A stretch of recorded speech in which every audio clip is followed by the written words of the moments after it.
కాకినాడ జిల్లా ప్రతిపాడులో పులి సంచారం కలకలం రేపుతోంది. శంఖావరం అలాగే ప్రతిపాడు మండలాల సరిహద్దు కొండ ప్రాంతంలో పులి కదలికలను అటవీ శాఖ అధికారులు గుర్తించారు. ప్రస్తుతం తడువాయి అలాగే బౌరువాక గ్రామాల మధ్య కొండపై పులి ఉన్నట్టుగా అధికారులు ధృవీకరించారు. ప్రతిపాడు శంఖావరం సమీప గ్రామాల ప్రజలు అప్రమత్తంగా ఉండాలని హెచ్చరించారు. ఎప్పటికప్పుడు పులి కదలికలపై అటవీ అలాగే రెవెన్యూ పోలీస్ శాఖల పర్యవేక్షణ కొనసాగుతోంది. తదుపరి సమాచారం ఇంతవరకు జాగ్రత్తగా ఉండవలసిందిగా గ్రామస్తులందరికీ తెలియజేసుకుంటాం. ఇట్లు అటవీ శాఖ మరియు రెవెన్యూ శాఖ పోలీస్ శాఖ వారు ఉత్తర్వులు తెలియజేస్తున్నాం. తదుపరి సమాచారం ఇంతవరకు జాగ్రత్తగా ఉండవలసిందిగా గ్రామస్తులందరికీ తెలియజేసుకుంటాం.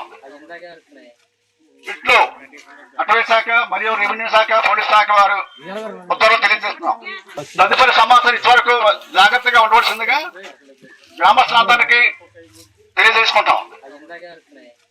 ఇట్లు అటవీ శాఖ మరియు రెవెన్యూ శాఖ పోలీస్ శాఖ వారు ఉత్తర్వులు తెలియజేస్తున్నాం. గత 10 రోజుల నుంచి కూడా పులి భయంతో ప్రజలందరూ కూడా ఆందోళనతో ఉన్నారు.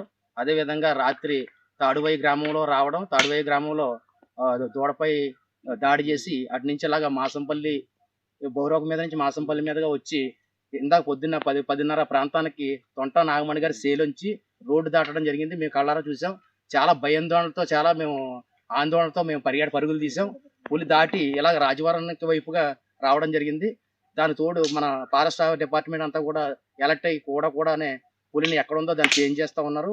ఇప్పుడు మళ్ళీ మన శ్రీశైలం నుంచి కూడా ఫారెస్ట్ డిపార్ట్మెంట్ వచ్చింది. దాన్ని పట్టుకోవడానికి ప్రయత్నాలు జరుగుతున్నాయి. ఎంతమైనా సరే ప్రజలందరూ కూడా అప్రమత్తంగా ఉండాలని చెప్పేసి వాళ్ళు మాకు జాగ్రత్తలు చెప్పడం జరిగింది. ఇప్పుడు వీఆర్ వగరే కాదు, ప్రతి ఒక్కరు కూడా మా డిపార్ట్మెంట్ అంతా కూడా మాకు అందుబాటులో ఉంటూ ప్రజలందరినీ కూడా చాలా అప్రమత్తంగా ఉండాలని చెప్పి దూడలని అన్నింటిని కూడా చాలా వరకు ఆ మేకల్ని అన్నింటిని కూడా జాగ్రత్తమైన ప్రాంతాల దొడ్లోకి మళ్లించి అందరినీ కూడా అప్రమత్తంగా ఉండి కాపాడాలని ప్రయత్నాలు చేస్తా ఉన్నారు.